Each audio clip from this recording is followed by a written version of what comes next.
Right మరొక breaking news చూస్తున్నాం. ఛత్తీస్గఢ్ లో భారీ ఎన్కౌంటర్ జరిగింది. పోలీసులు మావోయిస్టులకు మధ్య కాల్పులు జరిగాయి. ఈ కాల్పుల్లో 9 మంది మావోయిస్టులు మరణించగా మృతుల సంఖ్య మరింత పెరిగే అవకాశం ఉన్నట్లు తెలుస్తోంది. దంతేవాడ బీజాపూర్ జిల్లాల సరిహద్దుల్లో మావోల ఉనికిపై నిఘా వర్గాలు సమాచారం మేరకు బస్తర్ జిల్లాలోని దంతేవాడ వద్ద జిల్లా reserve guard, central reserve police force సంయుక్త బృందం సోదాలు చేపట్టింది. ఈ క్రమంలో జవాన్లు మావోల మధ్య ఎదురు కాల్పులు జరిగాయి. ఈ ఆపరేషన్లో పాల్గొన్న జవాన్లందరూ సురక్షితంగా ఉన్నారు. ఘటనా స్థలంలో SLR 12 బోరు ఆయుధాలతో పాటు భారీ పేలుడు పదార్థాలు స్వాధీనం చేసుకున్నట్లు పోలీసులు వెల్లడించారు.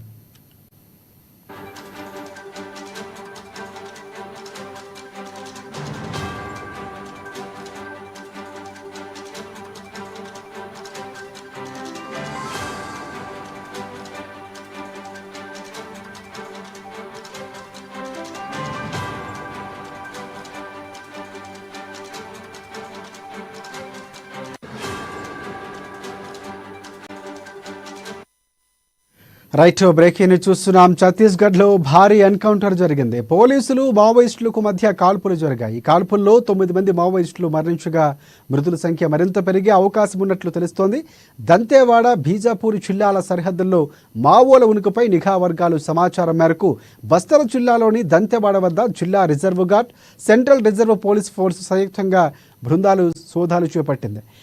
ఈ క్రమంలో జవాన్లు మావోల మధ్య ఎదురు కాల్పులు జరిగాయి. ఈ ఆపరేషన్లో పాల్గొన్న జవాన్లందరూ సురక్షితంగా ఉన్నారు.